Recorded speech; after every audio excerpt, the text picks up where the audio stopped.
Good morning friends, welcome back to my channel. সকাল বাজে এখন 10টা। আমি রান্নাঘরে ঢুকেছি রান্নাবান্না করতে, কিন্তু রান্নাবান্না করতে হবে না আমাকে, রান্নাবান্না সবই রয়েছে। শুধু একটু মাছটা, এই যে চুনো মাছটা একটু ভাজবো, ডালের মুখে খেতে ভালো লাগবে সেই জন্য। আর কালকে রান্নাবান্না সবই রয়েছে, ডাল রয়েছে, এই মাছ রয়েছে। আমার তো খানেওয়ালা শুধু আমি, আমার হাজব্যান্ড, মেয়েরা তো কিছুই খায় না। ঝিঙে আলু পোস্ত রয়েছে, একটু মাছ ভেজে দেবো, তাহলে ছোটো ছোটো মাছ ভাজাগুলো খেতে ভালোবাসে আমার দুই মেয়ে, মাছ ভাজা দিয়ে খেতে পারবে। আর এখানে চাটনি রয়েছে, হয়ে যাবে একবেলা রান্না। রাতেরটা রাতে দেখবো, কারণ মেয়েরা তো রাতেরবেলা একটু অন্যরকম কিছু খেতে চায়, এই সব জিনিস খেতে চায় না, একটু রকমারি ভিন্ন ধরনের কিছু হবে তবে ওরা খাবে, এই হচ্ছে ব্যাপার, বুঝলে না? তো যাই হোক, চটপট করে সব কিছু গরম করে নিই। আর এই মাছটা একটু ভেজে রেখে দিই, এখন হাজব্যান্ডের জন্য দিয়ে দেবো, অফিস যাবে, খেয়ে ডালের মুখে ভালো লাগবে খেতে। তাহলে চলো ঝিঙে আলু পোস্তটা ভালো করে গরম করে নিই। চললো মহারানী, র্যাপিডোওয়ালাকে বুক করে, ব্যাস সাবধানে, একটু দাঁড়িয়ে যা, একটু দাঁড়িয়ে যা, গরম করে যা। র্যাপিডোওয়ালাকে বুক করে তারপরেই রেখেছে। দাঁড়া দাঁড়া, আশীর্বাদটা দিতে দে, দাঁড়া দাঁড়া। বাবারে বাবা, ঘড়িটা দাও। কোথায় জানবো আমি ঘড়ি কোথায় রেখেছিস? ঘড়ি বোন নিয়েছিল, বোনকে জিজ্ঞেস করে এক্ষুনি। যত্ন করে রেখে দেয় বোন সব কিছু, আর এই মেয়ের কোনো যত্ন নেই, কিছু না, সব হারায়, সব বোনের জিনিস পরে চলে যায়। বোনের জুতো পরে যাবি না বলে না, বোনের কলেজ আছে, কলেজ বলছি, বোনের নাচের স্কুল আছে আজকে।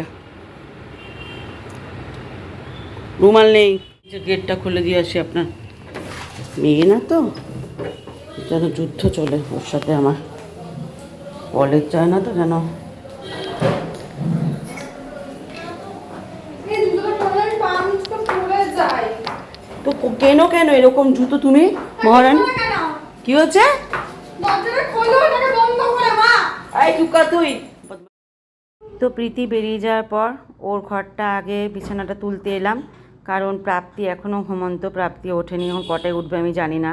এখন প্রাপ্তি ভালোই হচ্ছে, ফিবা ওয়ার্ল্ড কাপ চলছে বলে সারাক্ষণ টিভি দেখবে, মানে খেলা দেখবে রাত্রির, সারা রাত্রি জেগে, আর ভোরবেলার দিকে ঘুমাবে।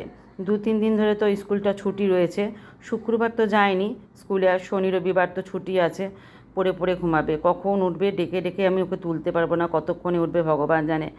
তো খাওয়া দাওয়া ঠিকমতো করে না, সকালবেলা ঘুমালে ওকে ডেকে টেনে তুলে যে খাওয়াবো, এক একটা বাচ্চা তাকে খেয়ে নেয় ঘুমের ঘরে, কিন্তু এ বাচ্চা তো আমার চৌবাচ্চা, এ বাচ্চা তো আমার ঘুমের ঘরে খায় না, তো ঘুমিয়ে থাকে, পিত্তি পড়ে যায়। এর থেকে স্কুল থাকা আমার মনে হয় বেটার, কারণ স্কুল থাকলে সকালে খাবারটা অন্তত পেটে পড়ে, ভাতটা পেটে পড়ে। তারপর স্কুলে গিয়েও তো সমস্যা, স্কুলে গিয়ে যে টিফিনটা পুরোটা খাবে সেটাও খাবে না, বলবে কি আমরা সময় পাই না, গল্প করতে গিয়ে সময় চলে যায়, আমরা খাওয়ার টাইমটা পাই না, এরকম বলবে।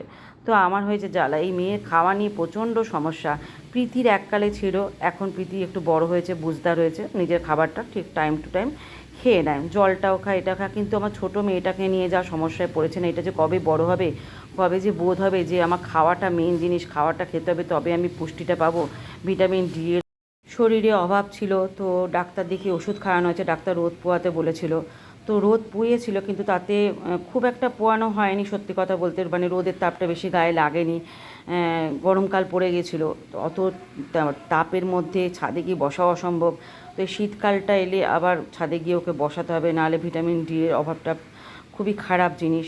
তো যাই হোক, এখন তো গরমকাল, বৃষ্টি হচ্ছে থেকে থেকে, তার মধ্যে স্কুলও শুরু হয়ে গেছে, এখন কখন যাবে, আর যাওয়ার টাইমটাই পাচ্ছে না।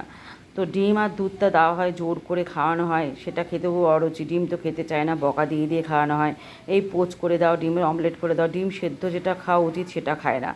তো যাই হোক, দেখো গল্প করতে করতে অনেকগুলো কাজ কিন্তু টুকটুক করে আমি করে নিলাম।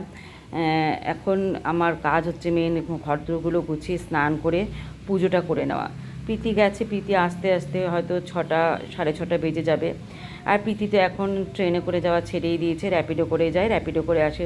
বলে না, মানুষ সুখ পেলে কি আর কষ্টটাকে নিতে চায় বলো তো। কলেজে চলে গেছে, তারপরে আমি একটুখানি ঘরে কাজকর্ম টুকিটাকি করলাম, আরও বাকি আছে করা, ভালো করে ঘর তোর গোছানো হয়নি। তো এখন ঢুকেছি রান্নাঘরে পুজো করে।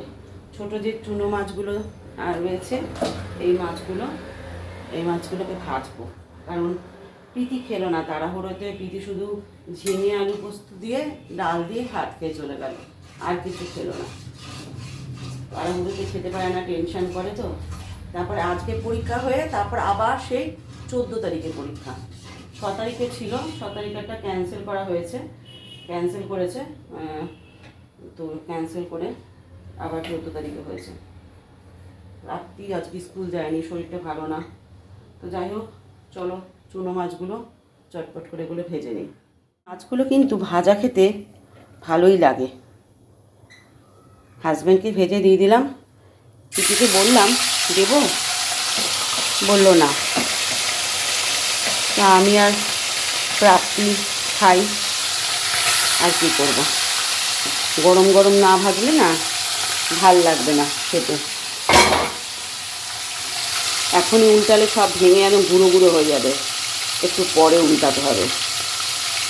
আর এখানে তো রান্না রয়েছে, রান্না থেকে কিছুই করতে হয়নি, শুধু মাছ ভেজে হাজব্যান্ডকে দিয়ে দিয়েছি।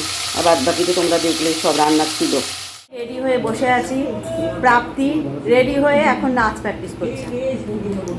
আর এদিকে কর্তামশাইকে চিড়ে আর আম মেখে দিয়েছি, সন্ধেবেলায় কাহার তার চিড়ে আর আম। এই সময়টা এলে মানে এই গরমকালটা এলে সন্ধেবেলায় চিড়ে আম খায়, নাহলে সন্ধেবেলা কিন্তু কিছু খায় না। হ্যাঁ বাইরে খায়, হয়তো ঝালমুড়ি বাইরে খায়। কালকে দেখলাম খেলো, ঝালমুড়ি খাবো বলে খেলো, একটু বউকে খাওয়াতে ইচ্ছা করলো না। আর আমি তো টক কিছু খেতেও পাচ্ছি না, কিছু না। তো কিছুটা ফেটেছে, এখানে মাথায় সিস্টাতে ফেটেছে, পুজো রক্ত বেরিয়েছে, আরও কিছুটা বাকি আছে, আবার ওষুধ নিয়ে এসেছি।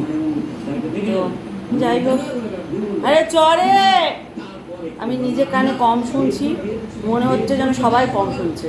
আমি জোরে জোরে চিৎকার করে করে কথা বলছি, মনে হচ্ছে সবাই কম শুনছে। হ্যাঁ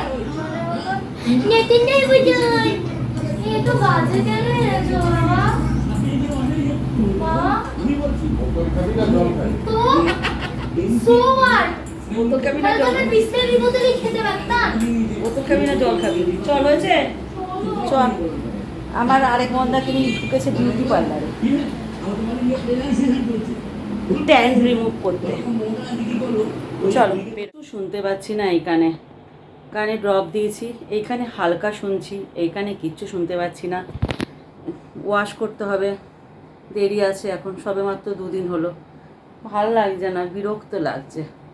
খুলে জানো না বাবা, কান বন্ধ হয়ে গেলে কেমন লাগে। শরীরে কোনো একটা উপসর্গ হলেই দেখবে কীরকম যেন একটা বিভীষিকা অবস্থা লাগে। আর আমি তো এমন একটি মানুষ যে সবেতে ভীতগ্রস্ত, সবেতে ভয় পাই আমি। এই কানে আমি এখন ওষুধ দিতে পারবো না, এই কানটাও বন্ধ হয়ে যাবে। আরে 2টো কান বন্ধ হলে আমার মাথা খারাপ হয়ে যাবে। এখন না চিন্তা করছি, যারা কানে শুনতে পায় না, চোখে দেখতে পায় না, তাদের কি অবস্থা বলো। কানটা কতক্ষণে খুলবে কে জানে। ড্রপের জলটা গেছে তো, ওষুধটা আরও বন্ধ হয়ে গেল, খুলছে না কিছুতেই। তো যাই হোক, ওইদিকে ধ্যান দিলে মনটা আনচান করবে।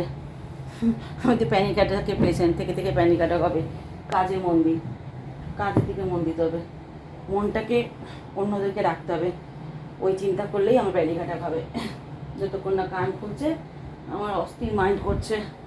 ভাবলাম ফোনটা খুলে তোমাদের সাথে একটু ব্লগ করি, মনটা তাহলে একটু অন্যদিকে যাবে। যাই হোক, আমার হাজব্যান্ডের বিছানা করা হচ্ছে, কাজ হচ্ছে, আমার শুধু বালিশ পাতা আর চাদরটা একটু ঝাড় দিয়ে দাও, মশারি টাঙানো কর্তব্য আমার হাজব্যান্ডের।